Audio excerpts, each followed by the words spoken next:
Ever scroll through social media and wonder how someone you barely remember from high school is suddenly posting photos from the Maldives while you're celebrating because your checking account finally hit 4 digits? Or maybe you hear people throw around terms like top 10% or top 1%, and you have no idea if you're anywhere close or not even in the conversation. Today, we're going to strip away the myths and look at what being rich in America actually means in 2026. Not the Instagram version, not private jets and yachts, the real numbers. Because here's the part most people don't realize. Being rich isn't about how much you earn. It's about what you own and what you don't own. And once you see the data, you may realize you're either much closer than you think or chasing the wrong target entirely. Let's start with the reality behind the top 10%, the top 5%, and the top 1%, because the truth is far more uncomfortable and far more useful than most people expect. Most people think being rich is about how much money you make. That's the first mistake. Income feels important because it's visible. You see the paycheck, you see the promotion, you see the lifestyle. But income and wealth are not the same thing. And confusing them is exactly why so many high earners end up broke. Let's look at income first. The median household income in the United States is just over $83,000 per year. That means half of all households earn more than that. Half earn less.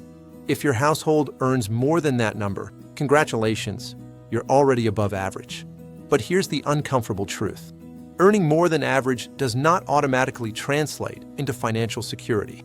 To reach the top 25% of income earners, a household needs roughly $150,000 per year. This is where people finally start to breathe. Bills get paid on time.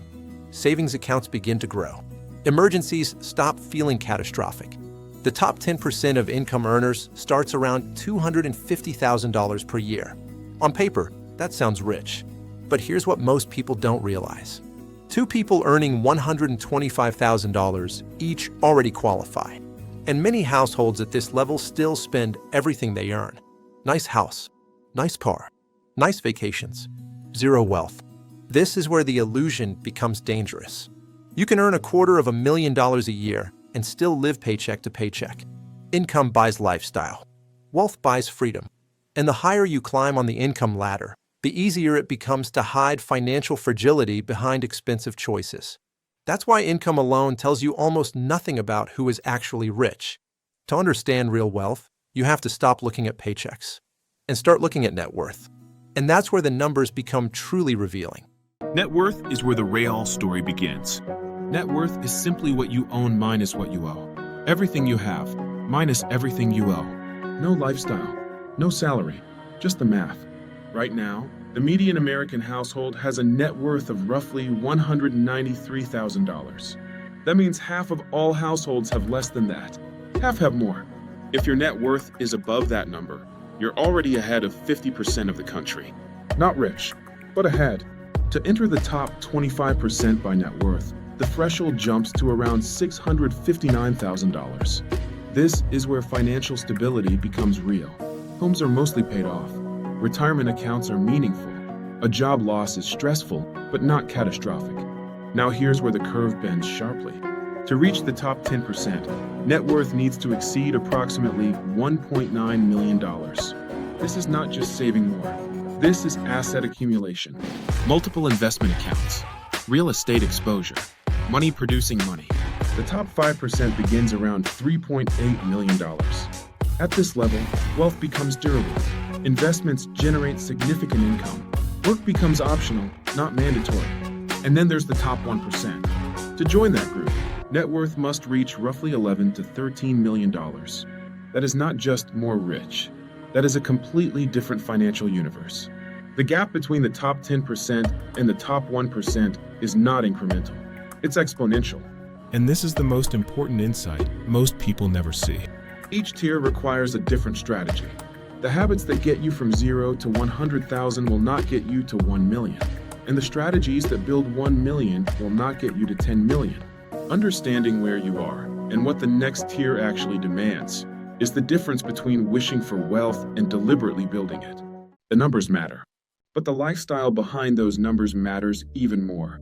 When you're in the bottom 50% by net worth, life is lived in survival mode. Every unexpected expense feels dangerous. A car repair, a medical bill, a missed paycheck. You're not building wealth. You're trying not to fall behind. Moving into the top 50% changes the feeling, but not the reality. You can breathe. You have some savings, maybe a small retirement account, but you're still dependent on your paycheck. If income stops, stress returns quickly. The top 25% is where stability begins to feel real. Homeownership, growing investments, the ability to absorb shocks without panic. This is where money stops being an emergency and starts becoming a tool. But the real shift happens at the top 10%. Here, income is no longer the main engine. Assets are. Investments generate cash flow. Taxes become a strategic consideration. Money begins working even while you sleep. The top 5% takes this even further. Work becomes optional. Decisions are made based on preference, not necessity. Time becomes more valuable than money. And at the top 1%, the relationship with money fundamentally changes. Purchases stop matching. Budgets disappear. What matters is control, influence, and legacy. The biggest misconception is believing wealth is about luxury. It's not. It's about removing fear, removing dependence, and eventually, removing limits. That's the real difference between having money and having wealth. Here's where most people get stuck. They believe that earning more money automatically leads to wealth. It doesn't. Income and net worth are two completely different games. You can earn $200,000 a year and still be broke. And you can earn $50,000 a year and quietly build wealth. The difference isn't luck, it's strategy. At the lower levels, progress comes from control. Spending less than you earn, eliminating high-interest debt, building an emergency buffer. That's how you escape survival mode. But those same strategies won't take you to the top 10%. At that level, saving alone isn't enough. Wealth begins with ownership. Investments, assets, equity, money that grows even when you're not working. This is where mindset shifts. Instead of asking, how much do I make?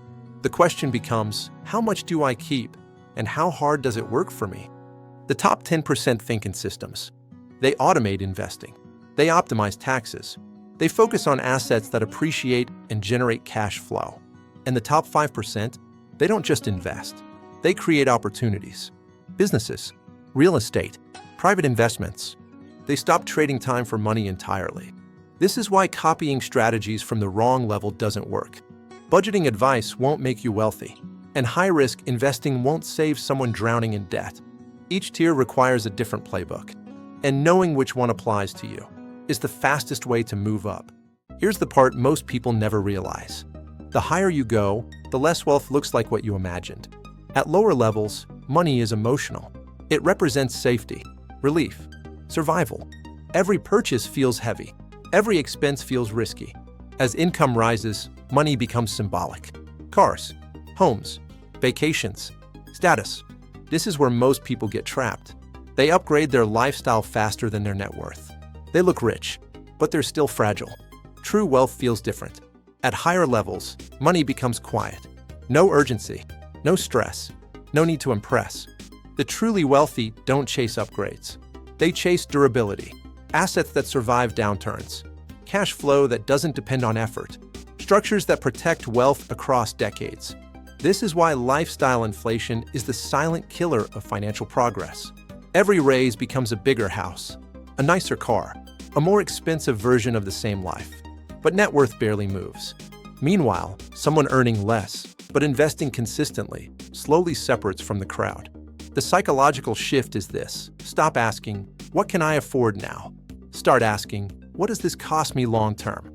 Every dollar spent is a dollar that doesn't compound. Every luxury delays financial freedom. Wealth isn't about having more.